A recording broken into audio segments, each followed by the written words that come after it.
Ancient script says it best. There's a time to laugh. And once you've learned to laugh, just keep on laughing. No. Just get another positive book. No. There's a time to laugh, what? And a time to cry. And you've got to become so sophisticated and so well educated that you don't laugh when it's time to cry. And you've also got to learn to cry well. How are you going to identify with some people if you don't cry with them? It's very important. The negative side is very important. Negative thinking. I teach kids the ant philosophy. Let me just give you the quick scenario on the ant philosophy. Number one, ants never quit. What a good philosophy. If they're going somewhere, you stop them, guess what? They'll look for another way. How long will they look? Till they find it, or till they die. What a great philosophy. But here's number two. I can't give them all to you, but here's number two. Ants think winter all summer. You've at least got to be that bright. You can't think summer all summer. You got to do some winter thinking in the summer. You say, well, the sky is blue, the clouds are fleecy. You can't be faked out by that. Ancient story says, don't build your house on the sand in the summer. Why would we be cautioned not to build our house on the sand in the summer? Because it's easy to get faked out. So what should you do during the summer? Think winter. Think storm. That'll drive you to find a rock in the summer when the sky is blue. Key, negative is normal. You got to handle it. You can't dismiss it. It's part of the life scenario. So don't ignore it. Let it be part of the scenario. Here's the key. Learn to master it.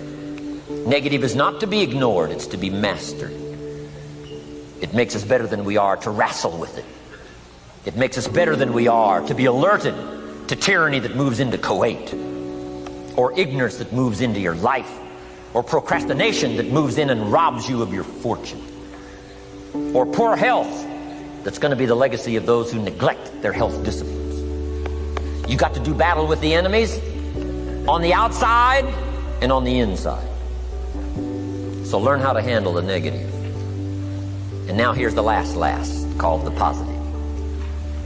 Let me give you the day that turns your life around as quickly as I can. I got 4 parts to the day that turns your life around, and then we're finished for the day. Number 1, disgust. Disgust. Disgust is a negative emotion, but it can have a very positive, powerful effect. Disgust says, I've had it. What an important day that could be. I've had it. Wow. I met a beautiful, powerful, accomplished executive lady in New York. Company invited me to come in. This lady was the vice president, extraordinary lady. I got to know her and I found out her story. I said, how did you get here? Big income.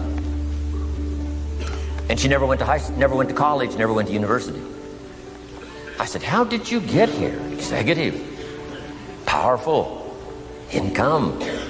She said, well, let me tell you part of the scenario. She said, when I was a young mother a few years ago, she said, one day I asked my husband for $10. And he said, what for?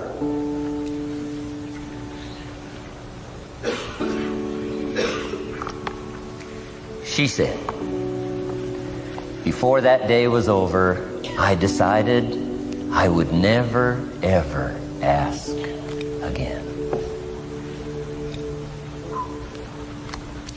She said, I started studying opportunity, found it, took the classes, put myself through the schools, did the scenario. Now I'm vice president. I make a lot of money. And she said, I kept my promise. I've never, ever had to ask again. It's called a life-changing day. The day you say, enough is enough. Now, if you can add an act to your disgust, it helps.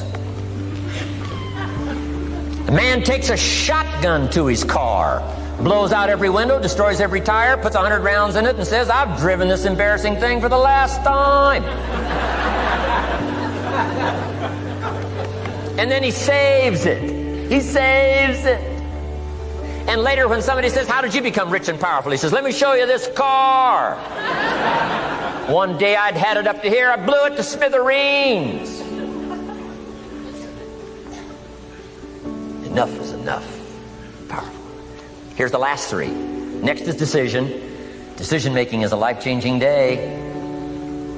If you went home today and in the next few days cleaned up a list of decisions, it could furnish enough inspiration for the next 5 years, 10 years. What an inspiring day, the day you can bring yourself to decide. And here's the third one, desire, wanting too bad enough. Who knows the mystery of that? We don't know. But here's something I do know. Sometimes desire waits for a trigger, waits for something to happen. Who knows what the happening may be? A song, the lyrics, a movie, the dialogue, a seminar, a sermon, a book, an experience, confrontation with an enemy, a conversation with a friend who finally levels with you. Whatever the experience it is, it's so valuable. And here's my best advice. Welcome all experiences. You never know which one is going to turn everything on. Don't put up the walls. The same wall that keeps out disappointment keeps out happiness. Take down the walls. Go for the experience. Let it teach you. And here's the last one. Resolve. Resolve says I will. Two of the most powerful words in the language. Benjamin Disraeli said, nothing can resist a human will that will stake its existence on its purpose. Shortly put, I'll do it or die. Best definition of resolve I got from a little junior high girl, Foster City, California. I'm going through some words one day. I got to this one and I asked the kids, who can tell me what resolve means? Some didn't know, some tried. Interesting. The last one was the best. Little girl about 3 rows back, she said, I think I know, Mr. Rohn. I said, what? She said, I think resolve means promising yourself you will never give up. I said, that's the best I've ever heard. She's probably giving seminars somewhere today, right? I mean, that's the best I've heard. I asked the kids, how long should a baby try to learn how to walk? How long would you give your average baby? Before you say, hey, enough's enough. No. Any mother in the world would say, you're crazy. My baby is going to keep trying, what?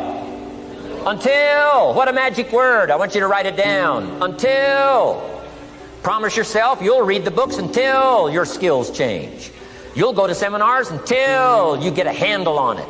You'll listen to it until it makes sense. You'll go for it until you understand it. You'll practice it until you develop the skill. Never give up until. However long that is, step by step, piece by piece, book by book, word by word, apple by apple, walk around the block, go for it. Don't miss the chance to grow and resolve that you'll pay the price until you learn, change, grow, become. Then you'll discover some of life's best treasures when you pay that price. Now here's my last word to you. It comes in two parts, and here it is. One, learn to help people with their lives, not just their jobs. Learn to help people with their lives, not just their skills on the job. Touch people with a book, touch people with a poem, touch people with some words. Don't fail to say something that could be meaningful. Help people with their lives, help them set their goals. Help them with their dreams, help them with the future, help them with errors, help them with mistakes. Help people. Help your kids not just get along, not just hang in there, not just try to hold the family together. Try to build lives with communication, build lives with setting goals. Help your kids with their lives, not just their homework, their lives. And here's my last one for you personally, because I'm probably one of the best examples of this standing before you in this auditorium today. Here it is. Ancient script says, if you work on your gifts, they will make room for you. If you work on your gifts, they will make room for you.